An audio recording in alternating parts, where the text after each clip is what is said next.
Yeah, baby. All right, the Daily Go Getimism Show Hump Day all up in your area is Wednesday, and we are here halfway through. And I hope that is going okay for you. I know that for me, I'm free, but I still gotta pay a fee. All right, so what's going on, y'all? How y'all feeling? Urban Therapy with Sun 752, and this is the Daily Go Getimism Show. I'm your host, Sun 752. Tonight on this Hump Day Wednesday, the 14th of of June, we are talking about the Second Amendment ain't stupid. The Second Amendment, do y'all know what the Second Amendment is? That is the right to bear arms. The right to bear arms. So we're going to talk about guns tonight. Guns. Whether you are pro-gun, anti-gun, gun for some, not gun for all, guns in the hands of registered legally law-abiding people, or guns for everybody, or just guns for the cops and the military and things like that. We're going to get this discussion started because it's actually important, especially for our people. Our people, us, the brown, but not just the brown. I'm talking about the brown black, because don't get it twisted. I don't want to get us caught up in everybody else's argument because it never works out for us. But in terms of black people, when we talk about and think about the Second Amendment, we have a totally different argument than the rest of the world, and definitely the rest of this country that we live in, which is the United States. So, what's your position? What is your position on firearms? You have, a lot of our people are totally against firearms of any kind. They say there's no reason for any guns. The guns are the reason why the world is so messed up today. So many of our young men and women have lost their lives due to senseless gun violence, and things like that can really shape your perspective about the use of guns and what they actually are here for, and how you should incorporate them into your lives or not. So it's an important argument for us because, just like many of any issues, we're definitely divided on this issue. And we should be divided on this issue. When we are talking about guns, we are literally talking about life and death. Literally talking about life and death, because guns don't do anything except for cause life altering violence and death. That's it. They don't have another purpose. Unfortunately, they don't do anything else. They don't build communities. They don't bring positivity. They do not do anything except for offer the threat of a deletion of life. Yet they are arguably the foundation, the rock and foundation of this country. Had it not been for the gun, I don't think that there would be a United States of America. As a matter of fact, I'm sure of it. It has pretty much aided in shaping the world without building the world. It has shaped the world, but it has not helped to build the world. And if you don't understand what I'm talking about with that, soon you will understand exactly what I mean. And it's a it's a phenomenon, and it's something that's serious, and it's something that we have to deal with. We as a people, we have to deal with this whole firearm or gun argument. Honestly, when I use the word firearms, I'm normally thinking about handguns. I don't know about you, but I know I'm normally thinking handguns when I think about the word firearms. What about you? A firearm can be anything. It can be, it can be any kind of gun. It can be a gun. It can be a rifle. It can be an assault rifle. It could probably be an instrument of war. And essentially, all guns are instruments of war. So they have a definitive, destructive purpose for each tool. But I want to talk about how it affects our lives. How it affects our lives. Are you gun owners? Are you go-getters gun owners? A lot of people don't, and I respect if you do not say if you are a gun owner or not. There are consequences for some people who may admit that they are gun owners. Many people think that if you tell people that you have a gun, then they will prepare for you as such. So, like if somebody was just going to rob your house, if they know that you have a gun, then they may bring a gun in order to protect themselves from you protecting yourself and your property. I'm not. I don't think I necessarily agree with that concept. Uh, I think that guns are a necessary deterrent in some situations, some circumstances. So if a person knows that you have a firearm and you won't hesitate to use it if you feel like your life is endangered, yeah, it may discourage some people from messing around with you. At the same time, it can be a bad position if people know that you will use your firearm in cases where you just feel disrespected, not necessarily endangered, not necessarily in any type of trouble, but just like who you talking to, or what do you think you're doing, that kind of thing. And I'm sure that we've all known people like that in our lives. Some of them may have been our parents, uncles, cousins, brothers, sisters. It happens. It happens. Uh, when we start talking about the Second Amendment, the right to bear arms, and when we start talking about firearms, we are talking about a certain responsibility. You have to be well. Wait a minute. Slow down. Oh, you got to really. You should be a very responsible person when you are considering handling firearms, because we are literally talking about life and death.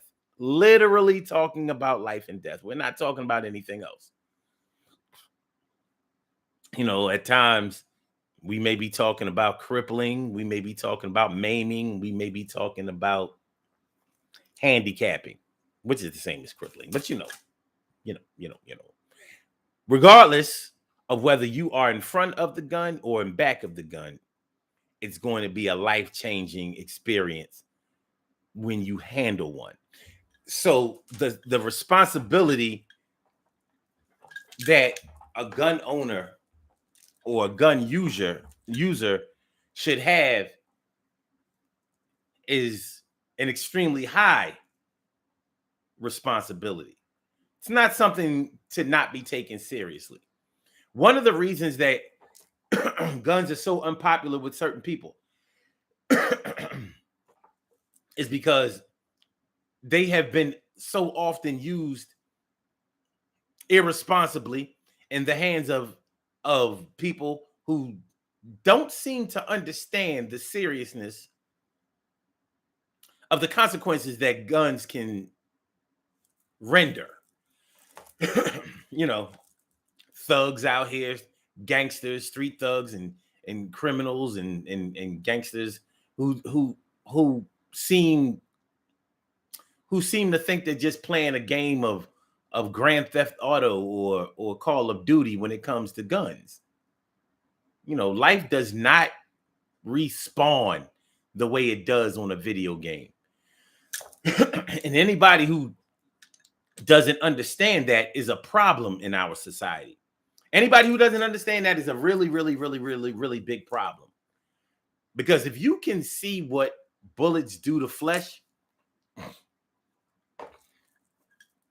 even the smallest gun, if you can see, like, if you take a piece of meat from a dead animal and you fire a bullet into that flesh, and you see what it does to uncovered flesh, to flesh that does not have skin on it. If you can be okay with that and be encouraged to say, yeah, Yeah. This is the thing I hope to use one day against somebody. You should never own a gun. You, sir or ma'am, should never, ever own a gun. So I understand to a certain degree why some people are totally against guns. If you've ever lost a loved one due to gun violence, you're probably not going to be pro gun. You'll probably be one of those types of people who says that all guns should be banned, all of them. So when we have campaigns in government that tells you to turn in all your guns, and we won't even look to see if they've been used in the commission of a crime, you know, I can understand why you would be for that.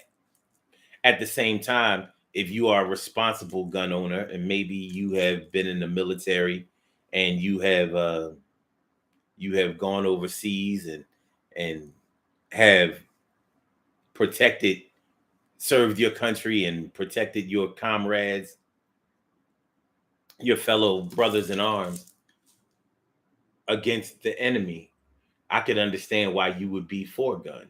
You say, well, although I may not I may not be pro war, but I am definitely pro protection and pro defense. I understand both sides of it. I really do. And that's why for our people gun gun violence and this whole second amendment thing is different for us because there were times in our history when we were not able to have guns. And there were times in our history where the gun is totally responsible for our condition today. There were times in our history when guns were totally guns mixed with white supremacy has put us in the position that we are in today. And so many of us don't even see it. We don't even understand it. We don't even understand how it works or how it has worked. But to see us running around here, you know, acting all wild like this is the OK Corral or the Alamo or the Wild West, whatever. It's just not acceptable for us. But we don't see it. And this is one of those issues. Guns is just like a lot of issues in the Black community. One thing about I think the biggest, hardest, and most misunderstood part of our struggle as a people, the one thing, and trust me, I understand that there are many things, but I think the most major thing, the most major problem in our community, in the Black community, is our inability to be able to agree on anything that we would fight for. We don't have one single issue in our community that we would stand up and fight for collectively. Not even 90% of us would say, no, this is wrong. I'm not having it. I'll fight for this. I'm against this. I'll fight against, we don't have an issue like that. Not even racism, not even white supremacy, not even inequality, not even education, nothing. I cannot think of a single issue that I could say all Black people agree on this. This is either good for us or bad for us. I can't think of one thing. And if y'all can think of one thing, then I would be interested in having a discussion about that. So I want y'all to think about it. Can you think of one issue that you would say that 90% or more of Black people think that this is good, or 90% of all Black people think that this is bad? I don't see anything. And I think that's the thing that really messes us up bad. Real bad, you know what I'm saying? So when we start talking about this Second Amendment thing, yeah, the Second Amendment, right to bear arms. Now, in the Constitution, the Second Amendment is the right to bear arms, and many people misconstrue what the meaning of that is and the context that it was developed at the time that it was developed. Yes, it sort of means that every tax-paying, red-blooded, law-abiding citizen in America has the right to own firearms. That's what it means on the surface. But that's not exactly what it means. Because just like an amendment to the Constitution means a change, there is language within the amendment that shows you that it does not apply to everyone in every circumstance. For example, there is a federal law in this country that prevents convicted felons from ever owning or using or being in the presence of firearms ever again in life. It's an issue. It's an issue because what if the felony that you were convicted for did not involve any firearms? Why should you be restricted for your life after you have already served your time? Let's say you've maxed out your sentence, you've walked off all your parole or probation time. Why shouldn't you be able to own a firearm? It sounds like a valid question to me. Now, if your conviction was in the commission of owning a firearm, I can understand it. It makes sense to me. It does. It makes sense to me. If you use the gun in order to commit a crime that you were arrested, tried, and convicted for, yeah, it makes sense to me that you would be banned from using that again because you have already shown that you were irresponsible in owning a firearm in the first place. But what if your felony conviction didn't have anything to do with a firearm? Why can't you own a gun? Now the NRA, you know, like it or love it. I mean, like it or lump it, support it or not. They believe that everybody should be able to own guns. Everybody, but not really everybody. Wink, wink. They believe that a lot of people should own guns. But the NRA is very, very political. Very political. And you know, where the money goes, that's where the legislation shows. Where the money goes, the legislation flows. When you're paying, they're obeying. So you won't necessarily see the NRA out here fighting for truth and justice.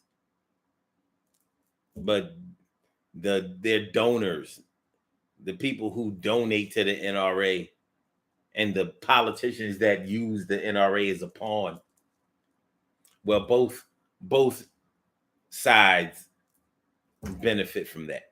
Republicans use the NRA all the time. That's why you'll rarely ever hear a Republican speak out against guns, because they know that is sudden death of your campaign. You ain't winning no elections talking about some. No, we got to get these guns out of control, and we got to get them out of the hands of unregistered. We got to get these unregistered guns out of people's hands, and we got to make it harder for criminals to be able to buy guns. They ain't no. You want to stay away from that argument. If you're a Republican, you ain't getting elected, sir or ma'am. You ain't getting elected. Now you may say something like, "Yes, we need to make sure that every home that owns a gun is a responsible home with responsible, law-abiding citizens." But you ain't talking down about no guns. So where y'all at on this argument? Where y'all at with this topic? What do you think? What do you think? I see we have a call on the line on the Blog Talk side. Oh man, how shall we handle this? Let me see. Hold on. Let me read y'all comments. Hold on, caller with the last numbers 4938. We're going to try to answer the call. We've had some audio technical difficulties when it comes to trying to take callers, but We're going to try to work it out. So just bear with me for a second. Hmm.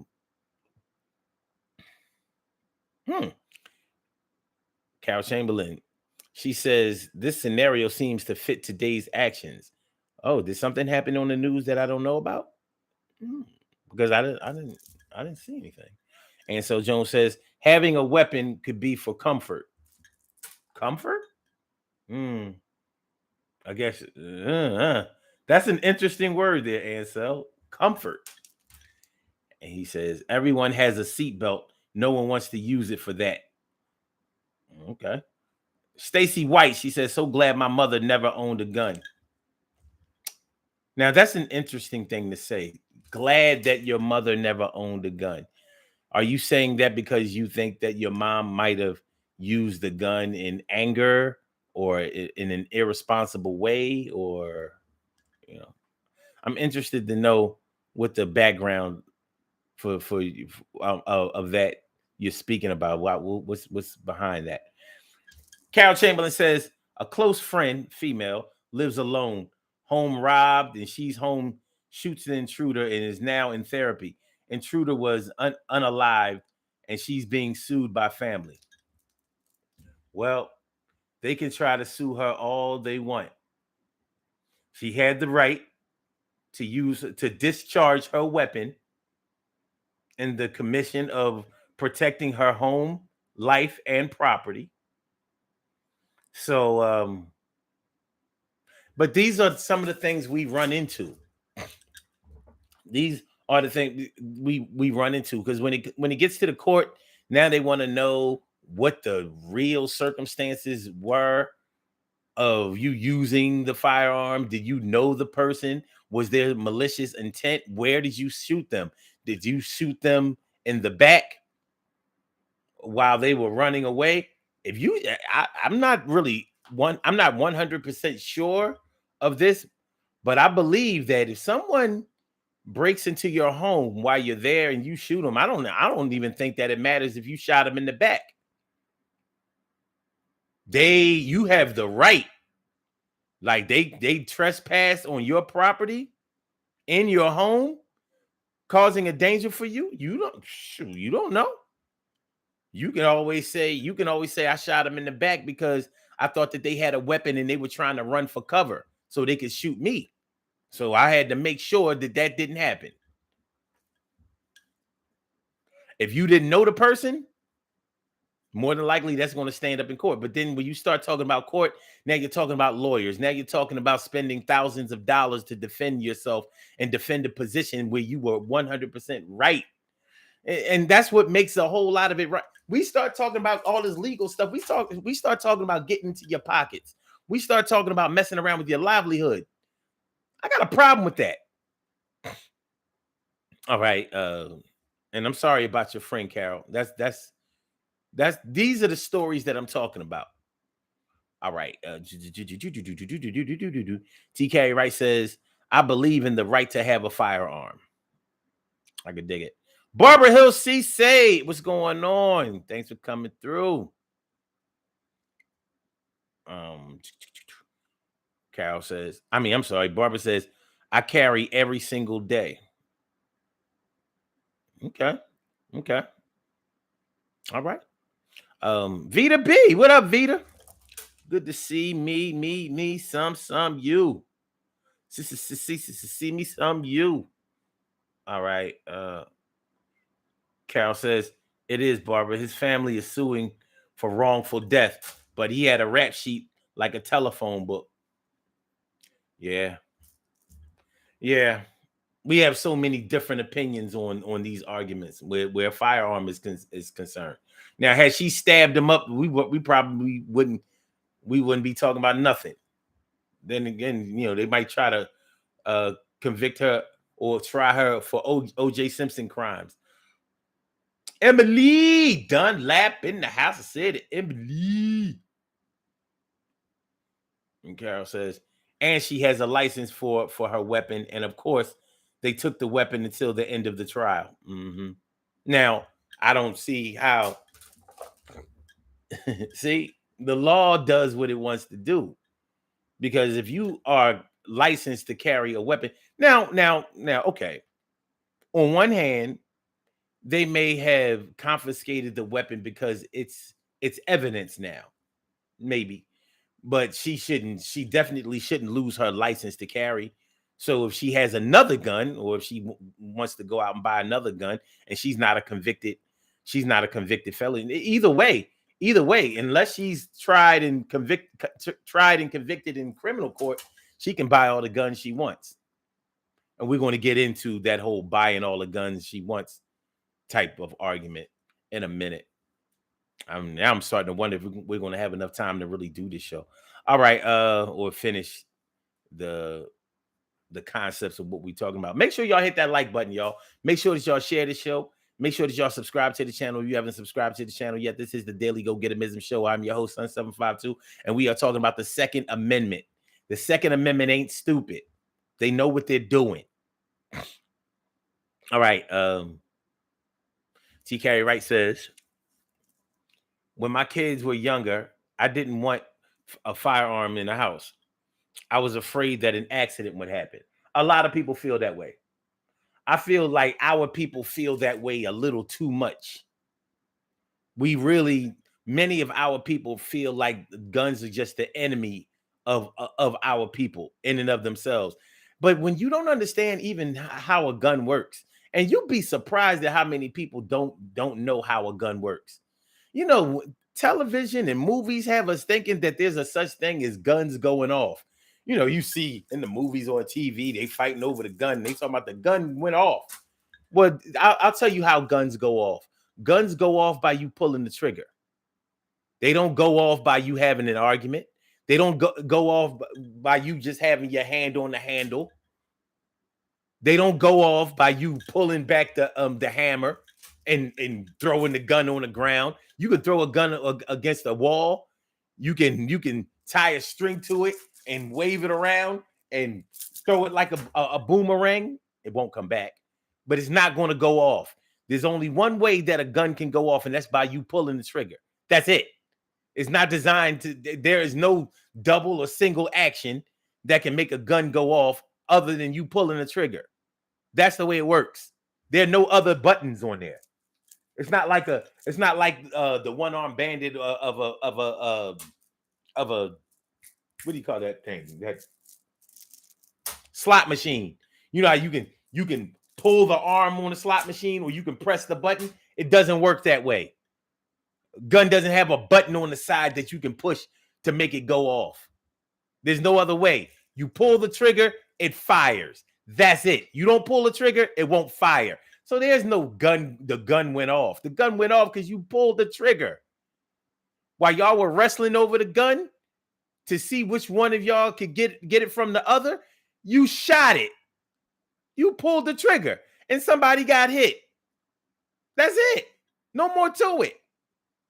So, but TV, movies, and sometimes even the evening news has you thinking that there's another way for a gun to be discharged other than pulling the trigger. Well, there ain't none. So because we don't understand that there is none, people just see a gun and be like, oh my gosh. Yes, you can take a fully loaded pistol and put it to your head. It ain't going off by you looking down the barrel of it. Unless you pull that trigger. And, you know, there's so many controversial things that happen. Like, you know, we've heard stories of children getting a hold of guns. And this goes with what T. Carey Wright's fears were. We hear about 3-year-olds and 4-year-olds discharging weapons mistakenly and shooting other children or something like that. And when I see news like that and when I see stories like that in the news, I'll be like, they are lying. They are lying. A 2-year-old, 3-year-old, 4-year-old, 5-year-old, you know how, remember when you were really young, 7-year-old, 5-year-old, you know how you thought that you were strong back then. But you remember how heavy your bike used to seem? If you had to carry your bike up a flight of steps or something like that, and your bike used to seem so big and so awkward like that. That's what a gun feels like for an infant or a toddler. I'll never forget, and I think I've told y'all this story before. My uncle is a retired police officer, and I remember he gave me a 38 special revolver handgun when I was about 7 or 8 years old. Yeah, about 7 or 8 years old. He gave me the gun, and because he removed the barrel, so the gun could not be loaded or whatever. But I remember I could not pull that trigger with one finger. I couldn't do it. I could not do it. At 7 or 8 years old, I could not pull that trigger. It was hard as hell. So I had to use both fingers to pull the trigger. And I was a small but very active, athletic, strong child at 7 or 8 years old. I could run and jump and skateboard and flip and do cartwheels and pull myself up and jump and climb trees and jump off of roofs and things like that and not get hurt. But I could not pull this damn trigger with one finger. Could not do it. I tried and I tried and I tried, and that's just a 38. If it was something like a 357 or something with a larger caliber, no way. So I'm thinking, like, when I see stories in the news and they're talking about, the baby was 2 or 3 years old and mistakenly shot another child, and I said, even a semi-automatic, a baby can't do it. Cannot do it. A loaded pistol is heavy. It's heavy. Bullets are heavy to a child. The gun itself is heavy. It's heavy to an adult. Honestly, a fully loaded with the magazine full, 10 shots. Let's just say 10 shots for a semi-automatic pistol. Let's say a 9mm or 40 ounce or 45 or even a Desert Eagle 50. It's heavy. A child is going to find it hard to lift it, let alone discharge the weapon. They're lying. They're lying. It's not, somebody did something foul with that handgun and is trying to blame a child for it. So I always wonder, like, I wonder if forensics,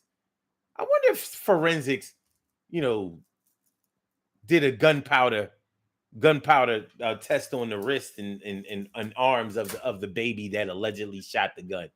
That's what I want to know. Let's get forensics in here. But you rarely hear the end of those stories. You just hear those headlines. But anyway, so I understand why some parents are very hesitant, worried, and reluctant to have firearms in the house with their children, because children are very curious about firearms. I will say that. Very, very curious about firearms. Okay. All right. Stacy White says God is the only thing divinely protected, protecting you, me right now. Okay, cool. Emily says, I have a gun and people say I'll be too soft to pull the trigger. It's me or them. I don't think so. No argument here. Me and you on the same team with that. No argument with me at all on that. TK Wright says, nah, my kids were too curious. These days, I'm insisting that my kids go to the range with me now, and they're older. Now that they're older. I think that's good training. You should understand the way that a gun works. If you don't know how a gun even works, if you don't know what's inside of it, you don't know about the springs and if you don't know about guns, you shouldn't have a gun. But at the same time, whether you know anything about guns or not, I would rather you be able to have a gun when somebody bad has a gun against you. I would much rather you be able to you be the gun owner or the gun controller rather than an assailant being able to control the gun on you. That's my wish and my prayer for you all. Carol Chamberlain says, you died. You did a show sometime back with a caller who belonged to the black owned gun organization. Remember? Yeah. Mm-hmm. Mm-hmm. Mm-hmm. Mm-hmm. Mm-hmm. Okay. Barbara Hill Cisse says, years ago, my cousin's kids found their weapon and the son shot his sister in the back. She had to relearn everything at 6, and the parents were found innocent of charges, and the son's mental went south. Ooh. Mm. How old was how old was the son? See, children don't understand what bullets do. They don't. They don't. People don't come back from that. Barbara Hill Cisse says, I thought long and hard about my temper and owning a weapon while carrying rose quartz, etc. in my purse. I decided to pull it only when I intended to use it. See, I don't believe that people will use a gun just because they have a bad temper. I don't believe that. I think that people who have bad tempers and bad intentions, they've already pictured out in their mind what they're going to do one day. I think that some people like that are just looking for the opportunity to be irresponsible, to be evil, to be hurtful. Ansel Jones says a loaded gun is 1.5 pounds. Internet says, I know mine is heavier than that. I know I have a 40 cal, and that thing got to weigh at least 4 pounds, fully loaded. At least. I have a 38, and that thing unloaded is heavy. It's way more than a pound and a half. That's for sure. So they must be talking about a small 25 or maybe a 380. I don't know. That's not like a baby gun. Shoot, the clip damn near, well, should I say the magazine for all you military heads, for you purists out there. The magazine, that's the clip in the hood. The magazine weighs damn near, yeah, I think my magazine, this is 17 shots. I think that weighs at least a pound and a half. At least. And you got to think the better the gun is, the more steel it has on it. Because a cheap gun, cheap gun like a 380 or, certain guns made by certain manufacturers, they can't stand up to the heat that a lot of guns, like, you're not going to be able to lick off 50 shots, 100 shots. Like the gun can't hold up. It doesn't, certain brands like Heckler and Koch, Six Sauer, certain Smith and Wessons, definitely Glock, Desert Eagle. They are meant to be able to fire and fire and fire and fire and fire and fire and fire for long-term use. So you can finish the magazine, load it back up, bam, bam, bam, bam, bam, bam, bam. It's not going to jam. As long as your semi-automatic weapon is oiled correctly or whatever, it's gonna hold up under all of that heat. Certain brands won't. They'll basically start to melt on you. Barbara says the son was about 8. Yeah, and if it was a semi-automatic weapon, he could probably fire that at 8 years old. I couldn't fire that at 7, 8 years old. I could not fire that. I mean, well, I couldn't pull the trigger It wouldn't fire regardless. Emily Dunlap says, I think God that I haven't had to use it because I don't like violence and I'm not a violent person. I hear that. And Barbara says, oh, I had to consider my temper to make sure I would remain responsible. Well, there's a difference between being willing to punch somebody in the face, slap them, maybe even kick them in the balls. And because the likelihood that somebody's going to sue you or that the cops are going to get involved for a fist fight is low. But the likelihood that the cops aren't going to get involved for anything involving a weapon, a firearm, is what? They're getting involved. You ain't shooting nobody out here on these streets and thinking that the cops ain't coming. Hold on, y'all. Hold on for a second. So it seems to me that helps a lot of people be able to control their temper. When you are facing court charges,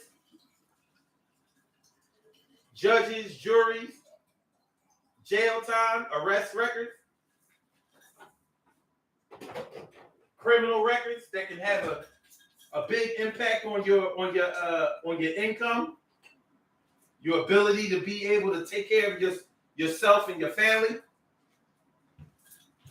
Yeah, it seems to have an impact on your temper.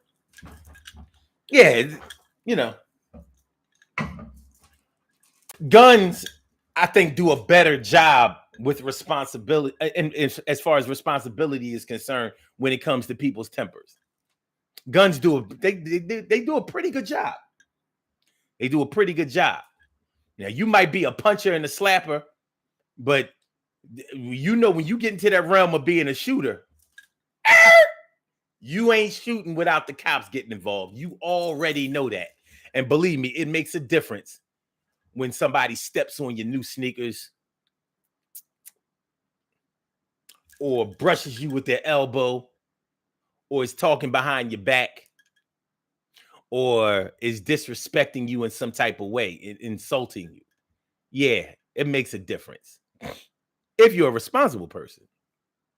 If you were already a loose cannon and somebody who was destined to be behind bars one day, yeah, you should never have a gun. But it wouldn't matter if you had one or not.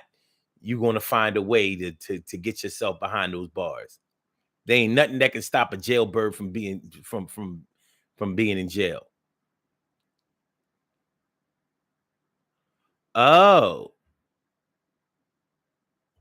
Ansel Jones says, I'm sorry, 6 or 7 pounds. Yeah, that sounds right.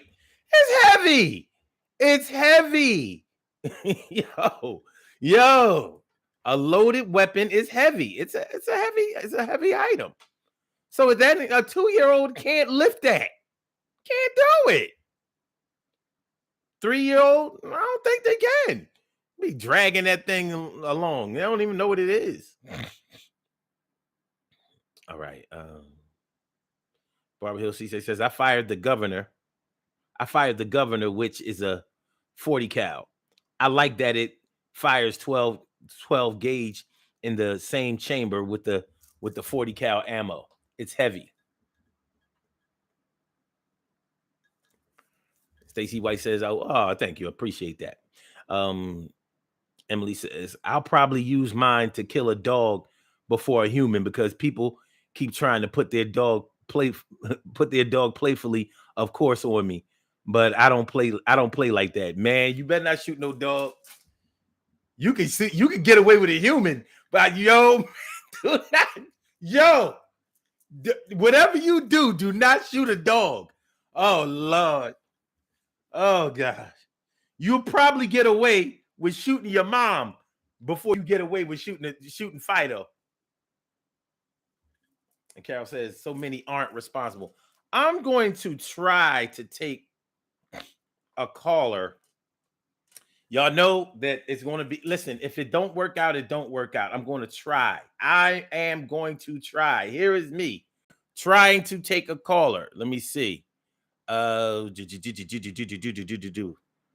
319-527-6199. That's the number to call. All right, that's what I'm going to try to do. All righty. Wish me luck. At least you can wish me luck. Welcome to Blog Talk Radio. Please hold and you will be able to listen to the show. You are now in the host queue. Now we got the echo too. All right, this is what we want to do. I'm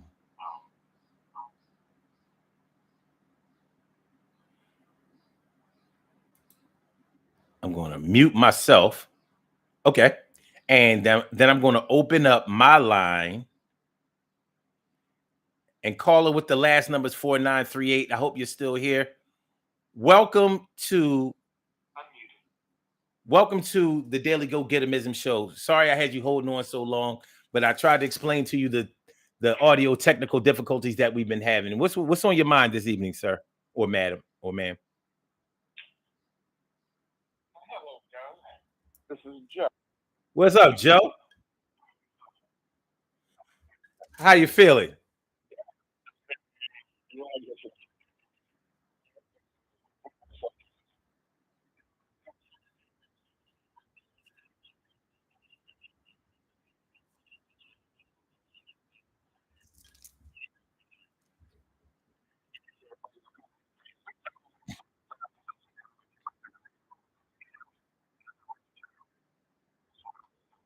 Okay. So that's if they break into your home. Yeah, I don't believe that either. Yeah, that.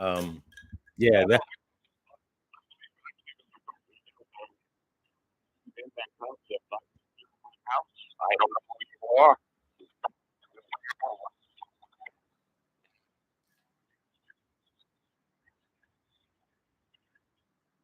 Yeah. Yeah, this is a problem. This is a major, major problem that we have going on these days. Let me ask my callers. Let me ask my guest. Can y'all hear? Can y'all hear the person that's on the phone? Because I know this is low on my phone. What I'm going to try to do. Hold on a second. Hold on a second.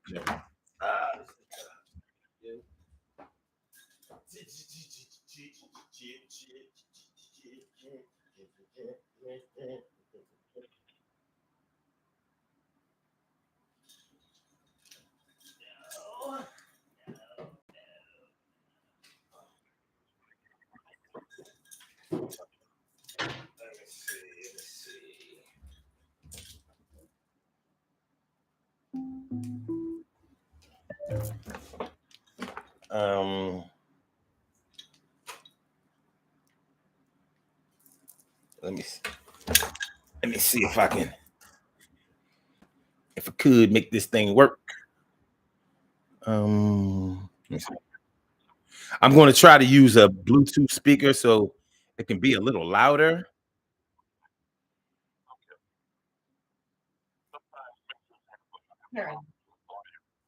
Yeah.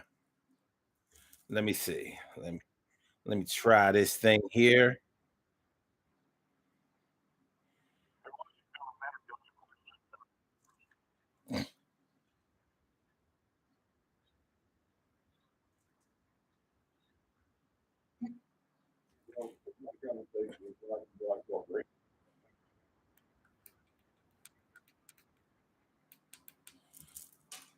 No, they don't. We don't all believe in it. Man, hell no. Now I can have you in the Bluetooth speaker, so you're a little louder now. Hopefully. Can y'all hear him a little better now? Because he's more amplified now. So we'll see how this works out. All right. So hold on for a minute, Joe, because we have another caller on the line. Let me see what they have to say. Um, let's see. And Joe, you can hear me okay? Okay, yeah, yeah. We can't have everything, right? you know, we're working with what we're working with. All right, hold on a second. Uh, yeah. Caller with the unknown number. Welcome to the Daily Go Getimism Show. Thank you for holding. What's on your mind this evening?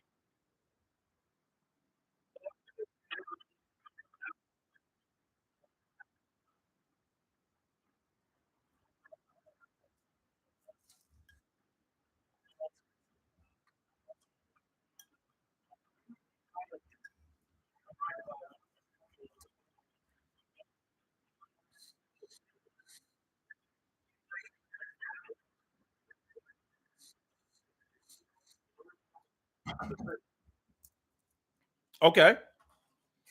All right. So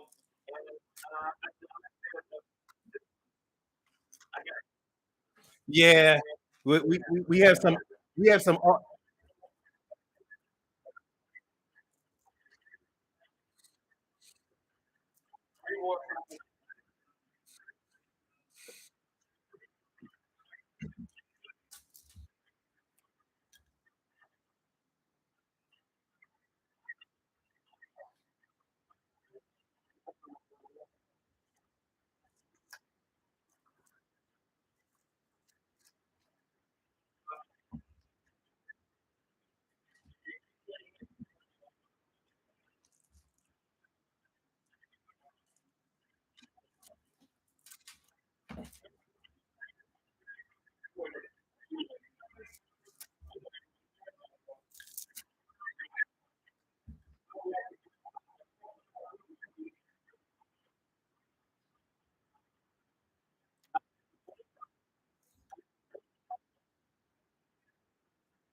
Okay.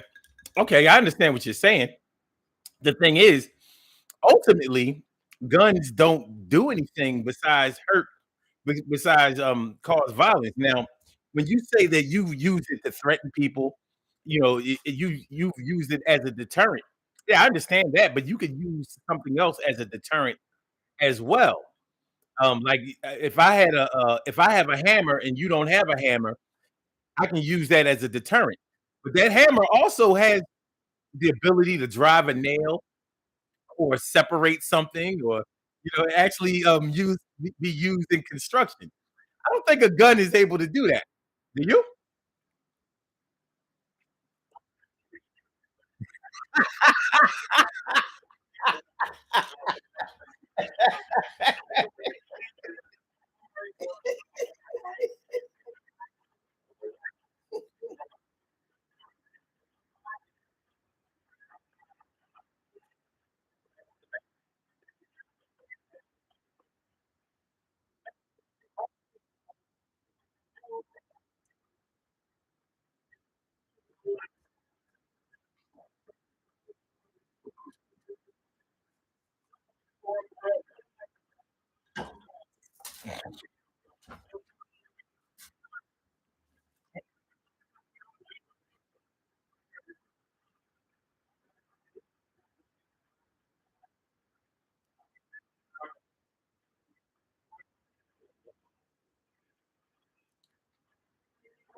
Okay.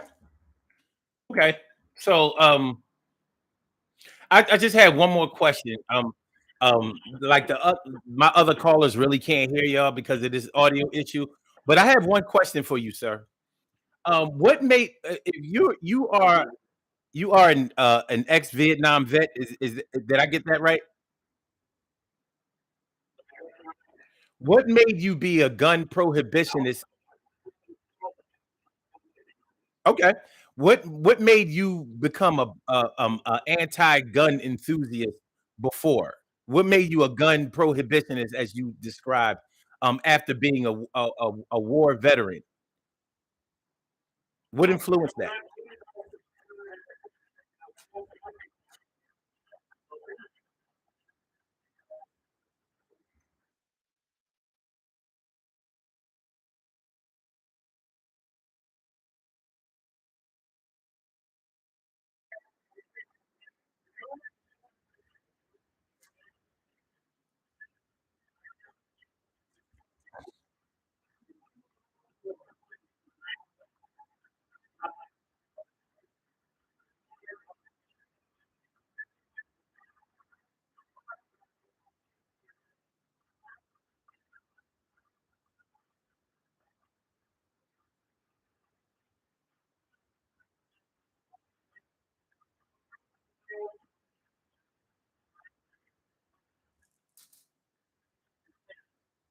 Okay. So so your actual experience had nothing to do with your uh with your influence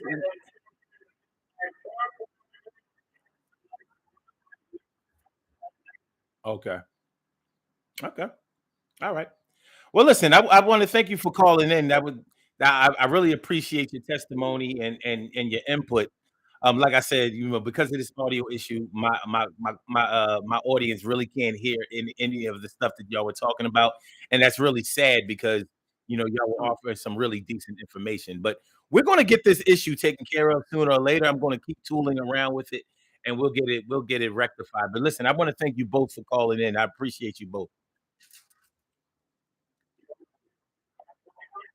I will. Have a great day.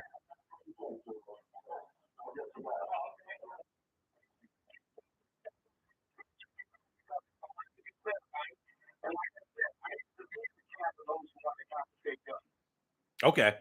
All right. Have a good night, fellas. Y'all be good. All right. Peace. Muted.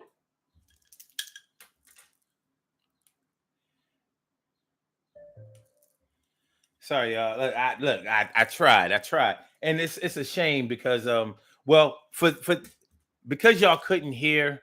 Wait, hold on. Let me uh let me get back on here.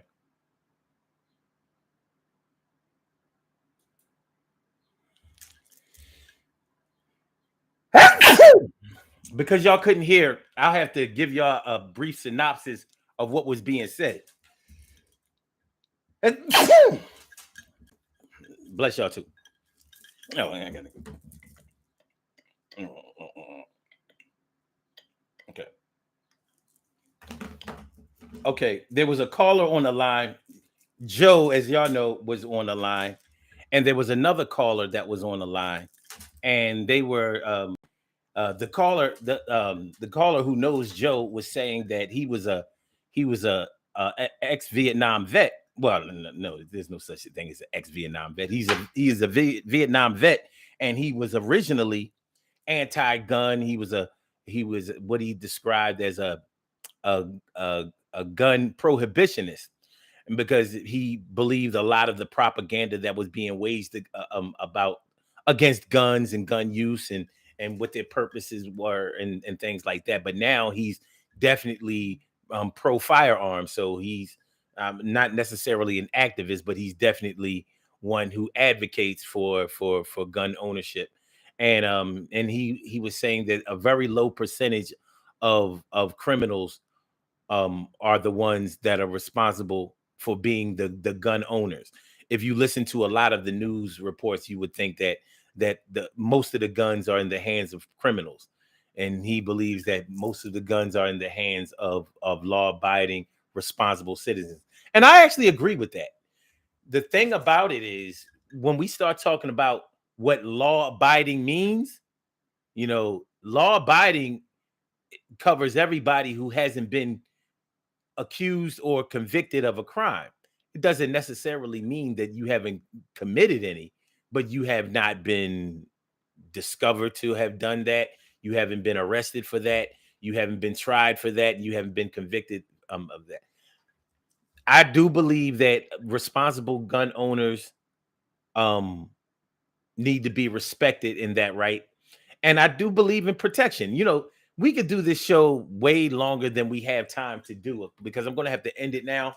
But I wanted to fill y'all in on some of the information that the caller was given. He was a very good caller. I really wish that y'all could have heard it in its clarity. But one day, we're going to get closer. I saw your comment about StreamYard, Carol. So we're going to take a look at it, and hopefully that will be the remedy. All right, y'all. Let's do these birthday shout outs. We have some birthday shout outs to do. Some people were born on this glorious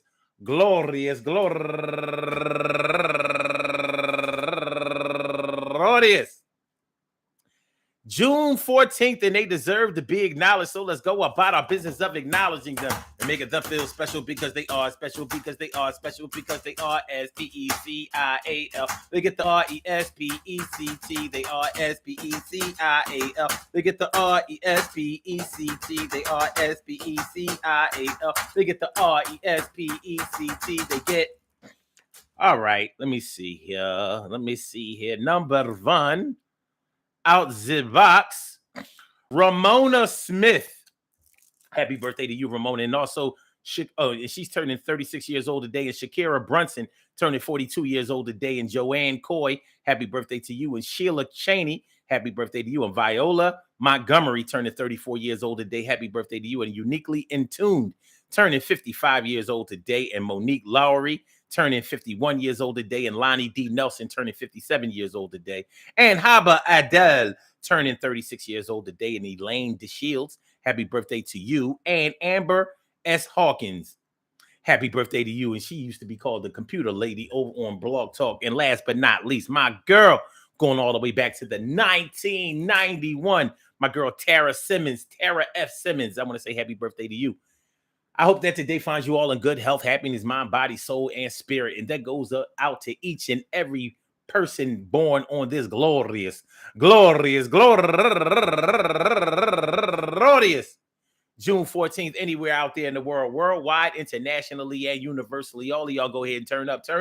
But don't turn up too loud. Just turn up loud enough so everybody can hear you. Rock out, rock on it, do the damn, to rock out. Rock on it, do the damn, rock out. Rock on it, do the damn thing. You do your thing, y'all. Represent the queens and kings. You do your thing, y'all. Represent the queens and kings. Good things happen to those who wait. Great things happen to those who grind. And anything can happen to those who go for theirs. So go hard, go for yours, and remember, listen, man. You know, we talking about the Second Amendment ain't stupid. All laws are based on money. So, people who lobby, people who donate, people who give money to campaigns are the ones who control the laws. So if you think that there's ever going to be a day when all the guns are taken away from people or all the laws are going to start to make sense to everybody, pro or con, then you can forget it, because that's not the way that money matters work. The way that money matters work is that whoever pays gets their way. You pay, you get your way. Just like gun ownership gives you the ability to either take a life or save a life. Well, your money gives you the ability to be able to have things go the way that you designed them, the way that you sketched them up, and the way that you think that they should or not. And until we understand that, then the Second Amendment will be as useless to you as algebra was to people who couldn't understand general math. Peace to all my day ones, my everydays, and my brand news. I love y'all to death. Resuscitate y'all. I love y'all right back to life. We will be back tomorrow with another daily go-get-emism show. So make sure y'all come through 7 p.m. You know the vibes. All right, so Blog Talk, we gonna get you out of here. Yeah, yeah, yeah, yeah, yeah, yeah, yeah, yeah. And for my YouTubers, you know just how we do, but thanks for coming on through. See you on the other side, my boobers. And y'all have a great night. Great.